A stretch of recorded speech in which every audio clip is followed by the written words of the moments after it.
Hi, beautiful friends. Welcome to the energy report for the first week of July, July 1st to July 7th, 2022. Okay, man, July has a different feeling to me from June. Definitely. It's very noticeable. I just finished recording the energy report for the whole entire month of July, and that will be up on YouTube if you want to check it out. But this is just for the first week of July. And the cards that came forward are the Knight of Cups, the Four of Cups, and the Hermit. So the Knight of Cups, again, like we've seen this in, it was a couple weeks ago, but the Knight of Cups to me is a being that is moving with mastery and grace around like the emotional, psychic, energetic realm. Meaning that to me, the Knight of Cups is like the empath that is elevating his or herself out of a paradigm of like victim savior and is anchoring into a paradigm of like being the witness and being the savior is not the right word.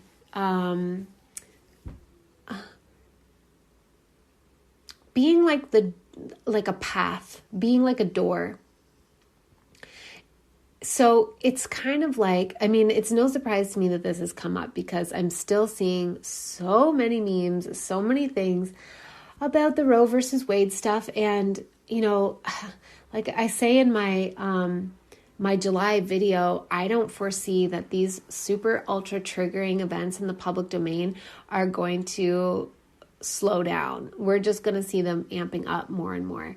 And this card, like the guidance that's coming through, is to remind us that we don't need to save anyone.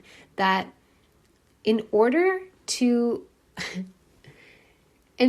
there to be no victims anymore, we in ourselves as individuals need to leave the paradigm of victim consciousness behind, which also means not seeing other people as victims. So, a big part of the work is not seeing ourselves as victims. And that's a triggering statement. I can feel people getting triggered because there are like terrible things genuinely happen to people. And I'm not saying that they don't. That's not the discussion I'm trying to get into. It's the acknowledgement that like you are not diminished by it unless you believe that you are diminished by it. And even if you do believe that you are diminished by it, the moment that belief shifts within you, you are no longer diminished because your beliefs are everything. And so the first step is to leave behind the perception of ourselves as victims to anything. And again, I'm not saying that bad things don't happen to people, that some people don't do awful things to others. Of course that happens.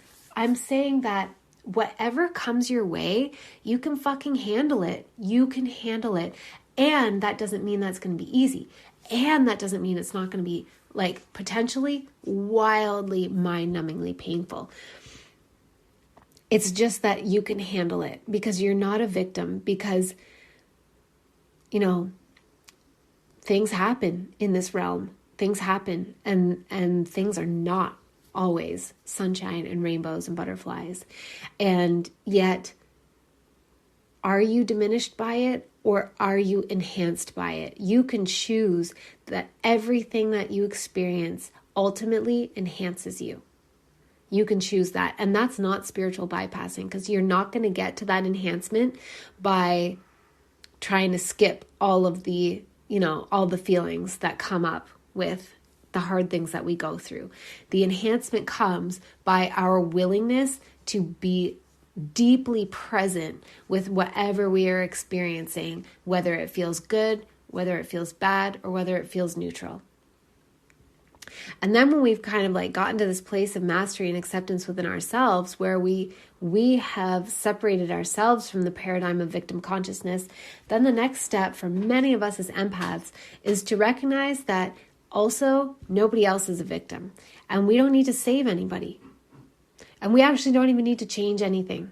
That everybody's journey is like hella messy, and yet it's perfect as it is for that person. And that sometimes when we want to save people, it's actually kind of coming from a selfish place, even though it's also coming from a place of truly loving somebody else. But it's like we want to save them because we feel like we can't bear to know about their suffering. We can't bear to witness their suffering.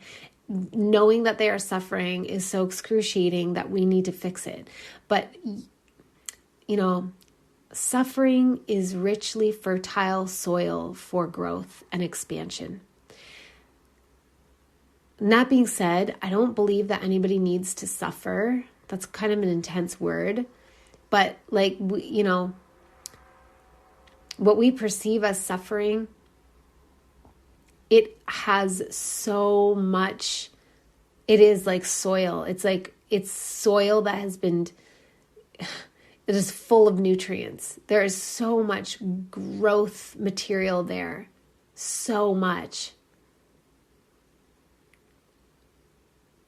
And if we try to remove somebody prematurely from their experience of suffering as we perceive it, we think we're saving them, but we're robbing them of that opportunity to like receive all of the nutrient dense growth materials that will propel them into the next version of themselves if they choose it. They have to be the choosers. The thing is, like, we just don't get a say on other people's paths. And this is true as we witness what is going on with, you know, the Roe versus Wade and other similar, very hot button triggery issues that come up. Is like, we can witness this and we can hold a frequency of love and compassion and allow everybody to experience their triggers, their rage, their perceptions, their defensiveness, their dismissiveness. You know, however these things land with somebody else, none of us has the right to discredit or invalidate somebody else's perspective. And I mean, even if we do discredit and invalidate somebody else's perspective, it's totally meaningless because like we don't actually have the power to invalidate somebody else's perspective. We just can be assholes about it, you know? But what's really coming through here is like, we have this ability to move through a world of chaos with absolute like fluid, liquid grace in our frequency, in our energy. It doesn't have to come in the form of direct conversations. It's like the way that we move through the world is like, it's like a poem. It's like a song. It's like a psalm. It's so beautiful. It recodes the simulation. It transmutes trauma. It alchemizes and releases shadow just by our beingness in the world.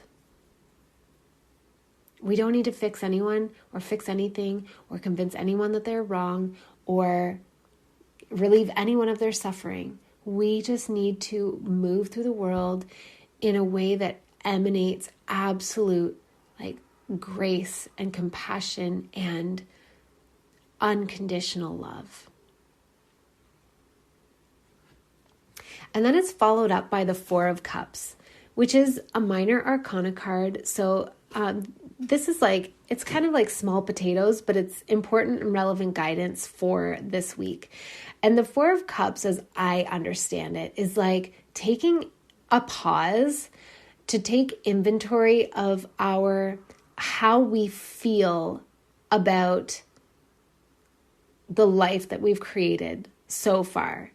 And it doesn't have to be like your whole entire life, right? But like, for example, I was really doing this the last couple of days. I was taking some time offline and I was really feeling my life and being like, what do I love and what do I not love?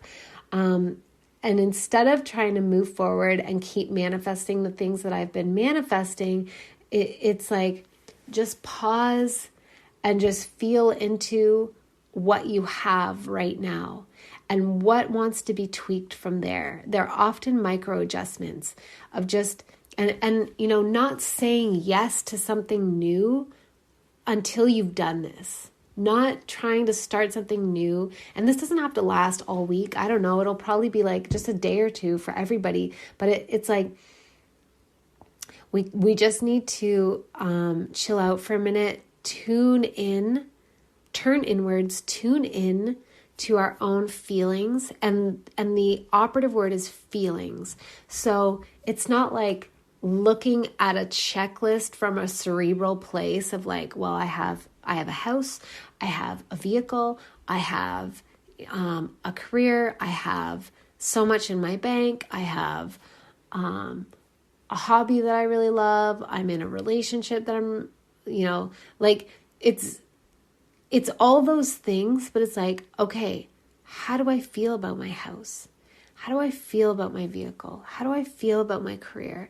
How do I feel about my hobby? How do I feel about my bank account? How do I feel about my partner or my relationship or whatever, It's really about tuning into the feeling so that you can prune back that which is out of alignment, which doesn't feel good, and create more space to receive the things that are in greater alignment. And again, the feeling part is really important because ultimately, like, there are a lot of things that we think we want, but when we get them, they don't feel so good because we thought we wanted them from a cerebral space, when in truth, what we actually wanted was a certain specific feeling that would have been more easily accessible to us through something else. So it's like thinking you want a high-paying corporate job, like a career job, because you think that, oh, if I have that and I know that there's like room to grow, like there's room to be promoted and I'm going to receive a steady paycheck and, I'm going to feel like I can predict my life or whatever, and I have money and I'm going to be able to use my talents. So you think that is what you want, but actually what you want to feel is a lot of personal freedom and a lot of security and safety so that you can enjoy the things that really mean something to you. And so when you get into this career, this corporate career job, it was your manifestation list and you like wrote down, you thought it's what you wanted, but because you didn't cross-reference it with what you feel, then you get into it and you're like, holy shit, I'm actually miserable. P.S. I know this from experience. This analogy comes from experience. So you get into it and you're like, none of this feels like how I wanted to feel. Like I thought this was what I wanted because, society kind of tells me that I should want this. And because I thought that's what these things look like, but it turns out like actually I kind of want to give it all up and I want to like go apprentice at a florist and learn how to make beautiful flower arrangements and to like move to a cottage in the country. You know what I mean? So, so just tune in to how you feel about what you have manifested and created for yourself at this time in your life so far. And the final card is the Hermit. So this is a major arcana card. So this is a really big deal. And we would all do well to heed this advice, which is the invitation to go deeply inward. It really, really goes well with the energy report that I did for the month of July, where I also talk about the flavor of the third quarter of the year. But we're going inward on an inner journey right now. Even though this is a very, summer is a very extroverted time of year. Cancer season is also very inward and very introspective and self-preserving. And it looks like this week we're really being asked to essentially like stay in our own lane, but not just stay in our own lane, but to appreciate the richness to be found within. Like, to me, this card, when I look at it, it's like cultivate your internal portal. So what I understand is that we have a portal in our heart. It's a literal portal. It's a literal portal in our heart space, in our heart chakra.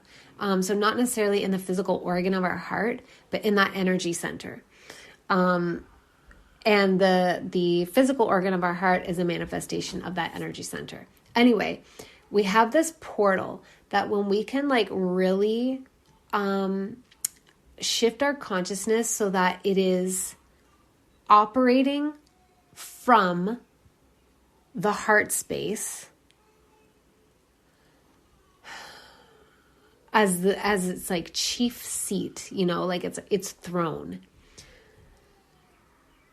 We are able to sort of involute on ourselves and go through our own heart portal into higher dimensions of consciousness. And we're able to flip in and out in that way. And this is different from out of body traveling or astral projection, which from what I understand about it, when you are astral projecting, like your astral body is separating from your physical body and you are traveling, you are restricted to the astral realm, which is the fourth dimension. And there are like 7 planes as I know it. Somebody else might contest that, but there are 7 planes within the astral realm. So you can astral travel, but you're restricted to the 4th dimension. And there's a lot to see there, but it's still just the 4th dimension. Whereas when you go through this heart portal, it's like, I don't know, I can see it, but it's so hard to describe. But it's like you travel through a tunnel within yourself, like a wormhole within yourself, out into the higher dimensions of consciousness without even necessarily leaving your body. In a sense, like you can travel in and out of it, but you're not really leaving your body. So you leave this dimension and you go to a different dimension, but you can come back. And the portal is always in your heart. And as I'm looking at this card, I feel like that's what we're being called into. It's like kind of like never mind what's going on in the outside world, and also never mind about, you know, your goals. The things that you've had on your manifestation list. Take some inventory, some deep inventory of it. But remember that the objective here is to be able to travel outside of this dimension. The objective is to go inward, so deeply inward that whatever is happening externally is kind of like a total afterthought. It's not your chief concern, because the gold mine is within you. The richest treasures, the richest gold is found within you, and knowing that will then reflect in your external world. But that can't be your motivation. Your motivation is like, holy shit, there's nothing more fascinating than journeying deeply inward. And knowing that I kind of like do this weird, when I do that, I do this weird like somersault where I turn myself inside out and like bloop out through the heart portal onto the other side into higher dimensional realms. Okay. Under 20 minutes. Good job, Amy. So that's our energy report for this week. It's a little bit intense. As I said, July feels really different. If you want to catch the energy report for the whole month of July, then find it on YouTube. My adorable daughter was kind of getting in the way there, so you'll see me in very real mom settings. And I just want to take a quick minute to remind you all that I have a couple of things coming up that you might be interested in. The first one is called Sorceress the Call. And this is open to people of all genders or all non-binary people. This is just for people who are powerful. You know you're powerful. You know you're here for a reason. You know you are here to be a conduit, a channel for the light. And you need this information. It is for you about how to be a channel for the light. How to be a channel. How to be a human instrument, a human vessel for much higher dimensional consciousness. Like the masters, the angelics, there's so many beings that we can channel, but the point is like how to make ourselves available to be that while also being human. So that is happening on in the third week of July, from July 9th through the 13th. I think. We'll see. I have to go to my uncle's funeral as well, which is July 8th. But anyway, it's going to be happening in the second full week of July. I know that much. So the link is in the show notes. Please sign up. You get lifetime access so you can rewatch the replays. It's a 5-part transmission. It's very thorough. It's like literally how to be a channel. Plus a lot more. A lot more that's very hard to describe. It involves grid work. It involves opening portals, opening stargates, moving energy through. There's so much. Ushering consciousness in and out of this realm through these portals, through these stargates. So if all this speaks to you, then please sign up. And then the other thing that I want to tell you about is 1212, which is my mastermind, and it is restarting on July 12th. I'm very, very, very excited. I just love this mastermind so much. I love the people who have joined me in the first round. Some of them are staying on for the second quarter. And some of them are creating room for new people to join. If this calls you, there's still some space available. Please join me. If you join me in 1212, you automatically get access to everything else that I create and produce during that time. Like all of my master classes, you get the call, you get Sorceress the call, you get creation codes, you get all of the things during this period that you're in 1212. You also get to be in close contact with me. You get a Akashic deep dive / light language activation session. It's good. It's good stuff. So this is for those of us that are here to embody the Christ light frequency, meaning the highest frequency of consciousness that we can expand into, that we reach it and we anchor it in at the physical level, the tissular level, the cellular level, the molecular level, the atomic level, the subatomic level. We are anchoring it into this realm. And in so doing, we are becoming portals ourselves that allow others to find their own portal and pass through to the other side. So, if either of those speak to you, then please let me know. You can sign up directly for the call on your own. If you are wanting to join 1212, then just send me a message either on Instagram or email, and we will have a conversation about it. Okay, that's it, beautiful souls. I love you so much, and I will see you again next week for another energy report.